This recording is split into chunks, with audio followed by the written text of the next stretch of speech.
दोस्त, कुछ टिप्स भी मैं आपको देना चाहूंगा जो आपके सिलेक्शन के लिए बहुत इंपॉर्टेंट है, क्योंकि बिना टिप्स के सिलेक्शन गारंटेड नहीं है, ये बात ध्यान रखिए। तो 5 टिप्स जो मेरी तरफ से होंगे आप फॉलो कर लो, ठीक है। पहला टिप्स होगा कि ये कि आप अपने रिसोर्सेज को लिमिट रखें। क्या होता है कि बच्चा जब तैयारी कर रहा होता है ना, तो कभी किसी स्टूडेंट ने आके बोल दिया कि ये मटेरियल है बहुत अच्छी है, वो उसको भी पढ़ रहा है, दूसरा मटेरियल उसको भी पढ़ रहा है, तीसरा इंस्टीट्यूट उसका पढ़ रहा है, तो हर इंस्टीट्यूट का आप पढ़ना शुरू कर देते हो। तो आपको उतना नहीं करना, आपको फिक्स माइंड में रखना है कि बस मुझे CHSL की नौकरी लेनी है तो मुझे उसके अकॉर्डिंग पढ़ना है। तो आपको अपने रिसोर्सेज जो है वो काफी लिमिट करने पड़ेंगे, मतलब कम किताबें लेकिन बार बार पढ़ना, ठीक है। ब्रूस ली ने भी एक बात कही थी कि मुझे उस पर्सन से डर नहीं लगता है जिसको 10,000 अलग अलग तरीके आते हैं फाइटिंग करने के, मुझे सिर्फ उस पर्सन से डर लगता है जिसने एक ही तरीके को 10,000 बार प्रैक्टिस कर रखा हो। तो बस आप अपनी किताब में पूरा का पूरा मास्टर बन जाओ, इस बात का ध्यान रखो। मल्टीपल रिवीजन इसी को हम बोलेंगे कि जितना पढ़ रहे हो 5 दिन, हमेशा देखो मेरी जो स्ट्रैटेजी होती थी वो 5+2 की होती थी। मैं 5 दिन पढ़ता था और 2 दिन उनको रिवाइज करता था। सिर्फ खाना भी जरूरी नहीं है, पचाना भी जरूरी है। तो 5 दिन आप पढ़ते हो, जो वो क्या पढ़ रहे हो, जो जनरल अवेयरनेस पढ़ रहे हो, जो आप मॉक दे रहे हो, मैथ्स लगा रहे हो, तो उसको आप 2 दिन रिवाइज भी करो। मोस्ट इंपॉर्टेंट है, बिना रिविजन के आपका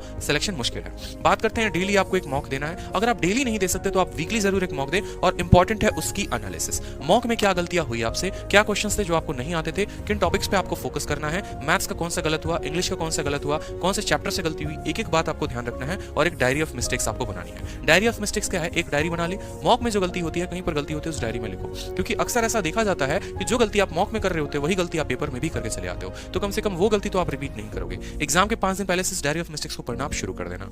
नेक्स्ट बात करते हैं यहाँ पर, आप अपने कैलकुलेशन स्पीड को बढ़ाओ, ठीक है। जितना ज्यादा कैलकुलेशन कर सकते हो उतना ज्यादा कैलकुलेशन करो। डेली आप 15 मिनट अपने आप को दो, सुबह उठते ही 15 मिनट दो, माइंड में ही आप अपना कैलकुलेशन करना शुरू कर दो। कैलकुलेशन की बहुत एग्जॉस्टिव वीडियो जो अब तक यूट्यूब पर नहीं है, कम से कम 10 से 12 घंटे की वीडियो मैं लेकर आऊंगा एक साथ पूरी की पूरी, और एक एक चीज कैलकुलेशन की मैं आपको बताऊंगा कि जैसे 125 हो गया, इसका स्क्वायर आप सीधा कैसे कर सकते हो, सीधा आप लिखोगे 156 25, ऐसे शॉर्ट फॉर्म में कैसे लिख सकते हो बड़ी बड़ी संख्याओं का स्क्वायर, ठीक है। 82 को आप सीधा कैसे गुना कर दोगे 88 से, ठीक है। तो ये हो जाएगा, इतने शॉर्ट में आप कैसे लिख सकते हो, सभी चीजों के बारे में हम यहाँ इस वीडियो में जान जाएंगे। उसके अलावा आप जो कर सकते हो वो कर सकते हो कैलकुलेशन की एप्स। कैलकुलेशन एप्स होते हैं जैसे स्पीडी मैट्रिक्स कोई ऐप हो गया या कोई दूसरी ऐप भी होगी, तो आप सारे एप्स डाउनलोड करके डेली प्रैक्टिस कर सकते हो। फ्री टाइम में कभी आप ऑटो में हो, खाना बना रहे हो, रूम पर हो, कुछ भी कर रहे हो, तो आप कैलकुलेशन एप्स का इस्तेमाल करके आप अपनी कैलकुलेशंस और मेमोरी पावर को बढ़ा सकते हो। नेक्स्ट बात करते हैं लास्ट इंपॉर्टेंट, कि एटलीस्ट लास्ट देखो, पढ़ाई कर ली पूरी की पूरी, टीयर 2 की जानकारी जाली, अब टीयर 1 में लास्ट में क्या करोगे। तो लास्ट में आपको करना है कि जब आप पूरा सिलेबस कंप्लीट कर लेते हो तो लास्ट के 3 साल के पेपर्स आपको बनाने हैं। जैसे आप 2020 में है तो 18, 19 और 20 के सारे पेपर्स, किस किस के पेपर,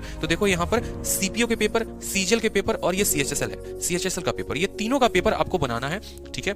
इनके द्वारा कराए गए सिर्फ फ्री के पेपर्स, ये बात ध्यान रखिए, क्योंकि कमीशन एक है, वेंडर एक है जो आपका पेपर कंडक्ट कराती है, तो ज्यादा सवाल के लेवल में फर्क आएगा नहीं और इनके पेपर्स को आप करके जाओगे। जब आप इतना तैयारी कर लेते हो तो आप बहुत 100% श्योर हो जाते हो अपने सिलेक्शन के लिए। उसके बाद आपकी दुनिया की कोई ताकत आपको सिलेक्शन लेने से नहीं रोक सकती, ठीक है। तो ये बात ध्यान रखेंगे यार। देखो वीडियो अच्छी लगती है ना तो लाइक जरूर किया करो यार, आप लोगों के लाइक से बहुत मोटिवेशन मिलती है, बहुत हिम्मत मिलती है और पढ़ाने की, और अच्छा करने की, और बढ़िया कंटेंट लेकर आने की, और साथ में वीडियो को हर जगह पे शेयर भी किया करो।